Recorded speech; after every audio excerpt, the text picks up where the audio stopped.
Hello guys, എല്ലാവർക്കും സുഖമല്ലേ?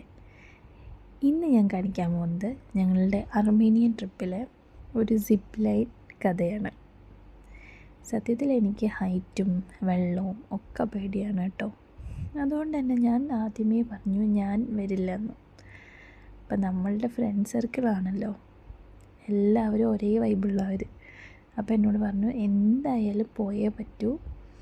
പിന്നെ എൻ്റെ ആക്ച്വലി ഞാനാണ് അതിലെ പ്രായം കുറവ്, അതുകൊണ്ട് ഞാൻ എല്ലാവരെയും ചേച്ചിമാർ ചേട്ടന്മാരെന്നാണ് വിളിക്കുന്നത്. അപ്പോൾ അതിലെ ചേച്ചിമാരൊക്കെ പറഞ്ഞു ഞാൻ വന്നു കഴിഞ്ഞാൽ അവരും വരാമെന്ന്. അങ്ങനെ രണ്ടും കൽപ്പിച്ച് പോയി. വരുന്നിടത്ത് വെച്ച് കാണാമെന്നുള്ള രീതിയിൽ. എനിക്ക് സ്വിം ചെയ്യാനൊന്നും അറിയില്ല. അപ്പോൾ ഈ സിപ്പ് ലൈൻ പോകുന്നത് ഒരു ലേക്കിൻ്റെ മുകളിൽ കൂടെയാണ്. അങ്ങനെ ഒരു ട്രിപ്പ് കഴിഞ്ഞു. അടുത്ത ട്രിപ്പ് ഞങ്ങൾ തിരിച്ചു പോകണമല്ലോ. അങ്ങനെ തിരിച്ചു പോകാൻ വേണ്ടിയിട്ട് വീണ്ടും സിപ്പ് ലൈനിൽ കയറാൻ വേണ്ടി പോയിക്കൊണ്ടിരിക്കുന്നതാണ് നിങ്ങൾ കാണുന്നത്. അപ്പോൾ ഫസ്റ്റ് റൗണ്ടിൽ ചേട്ടന്മാർ പോയായിരുന്നു. അപ്പോൾ ഈ റൗണ്ടിൽ ഞങ്ങളോട് ആദ്യം കയറാൻ പറയാണ്. അപ്പം നല്ല ധൈര്യമുള്ളതുകൊണ്ട് ഞങ്ങളവിടെ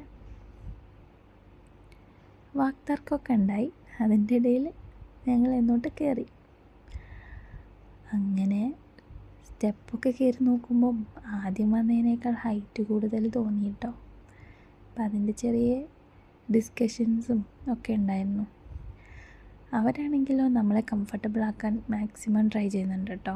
പേടിക്കൊന്നും വേണ്ട, ഇതൊരു ലൈഫ് ടൈം എക്സ്പീരിയൻസ് അല്ലേ, അങ്ങനെയൊക്കെ പറഞ്ഞുകൊണ്ട്. അതൊക്കെ ശരിയാണ്, എന്നാലും മനസ്സിലൊരു പേടിയൊക്കെ ഉണ്ടായിരുന്നു. ഫസ്റ്റ് ഞാൻ സിപ്പ് ലൈൻ ചെയ്തപ്പോൾ കൈയൊക്കെ മുറുക്കെ പിടിച്ചിരുന്നിട്ടാട്ടോ പോയത്. പിന്നെയാണ് പറഞ്ഞത് അങ്ങനെ കൈ വിട്ടുകൊണ്ട് കുഴപ്പമൊന്നുമില്ല, നമ്മൾ സേഫായിരിക്കും. അപ്പോൾ ഇപ്രാവശ്യം എനിക്ക് ക്ലാസ് തരികയാണ്. ഓക്കെ, കുഴപ്പമൊന്നുമില്ല, അങ്ങനെ പോയാൽ മതി, ഇങ്ങനെ ചെയ്താൽ മതി, അങ്ങനെയൊക്കെ പറഞ്ഞിട്ട് അങ്ങനെ രണ്ടും കൽപ്പിച്ച് അങ്ങ് പോയായിരുന്നു. കണ്ടില്ലേ നിങ്ങൾ, അവിടെ വെള്ളമാണ് നമുക്ക് താഴെ കാണുന്നത്, ഒരു ലേക്കാണത്. എന്തായാലും ഒരു ഡിഫറെൻറ്റ് എക്സ്പീരിയൻസ് തന്നെയായിരുന്നു കേട്ടോ.